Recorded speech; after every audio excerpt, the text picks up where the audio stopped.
Sometime toward the end of the game, at around 11 o'clock, an argument began when Crystal suggested they watch something else on television.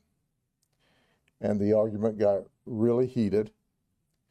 Crystal told her 12-year-old son to go call 911.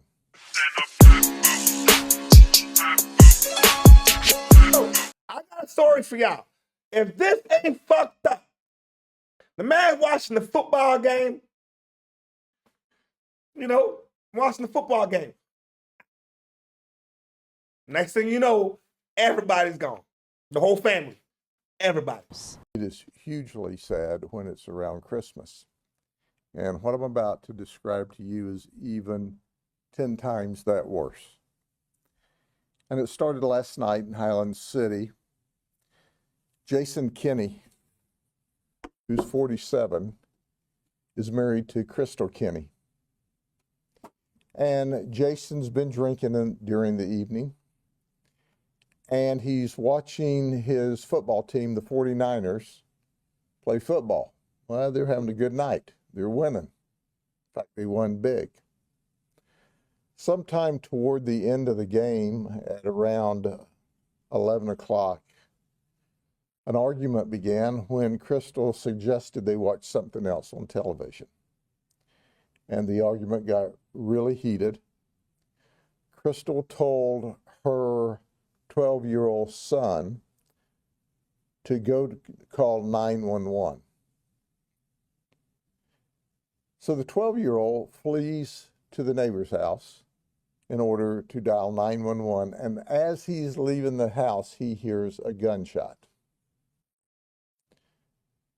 Deputies arrive in less than 5 minutes of the call for service, and when we enter the house, we see that Crystal Kinney, nigga watching the football game, correct me if I'm wrong, and she say, oh man, you want to spend some time with us?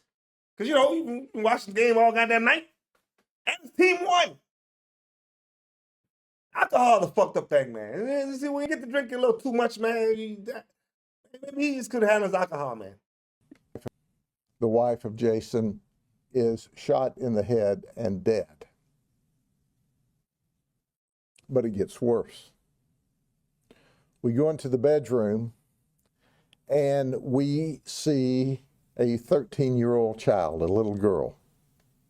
She's shot twice. She's shot in the shoulder and she's shot in the face.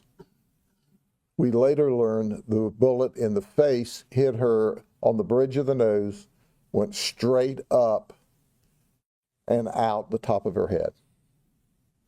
She is alive in critical condition, but stable at Lakeland Regional Health, and is alert and talking. That's a Christmas miracle.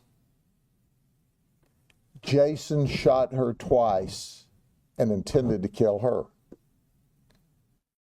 He didn't, however, shoot his biological child, thank God, who was 1 year old and in a crib. He shot his stepdaughter. He didn't get a chance to shoot his stepson, who had run to dial 911. Jason then jumps into his vehicle and flees the scene just prior to deputies arriving. He is going toward Lake Wells. He calls his sister in upstate New York, and he says, I've done something very, very bad. Very bad. I did something terrible. And this is the last time you'll ever talk to me. You'll see me on the news, but I am not going to jail. I'm not going to jail for the rest of my life. So he goes to his father's house, which apparently is currently in probate. His father's deceased, and there's a friend staying there. When he gets to the house, he immediately goes into a shed. Deputies now are tracking Jason. We set up a perimeter and start yelling for Jason to come out of this shed, which is adjacent to the home. and the deputies hear a single gunshot. When we make entrance into the shed, we find that Jason has shot himself in the forehead, and he too is deceased. I'm baffled at the fact that, bro, the alcohol mixed with the emotions of the football game, mixed with the fact that, yo, I guess there must have been some more football, or you just didn't want to be bothered, or maybe you got to go to work in the morning. I don't know. But whatever it is, there ain't no more now. It's like, what was the point? What was the point?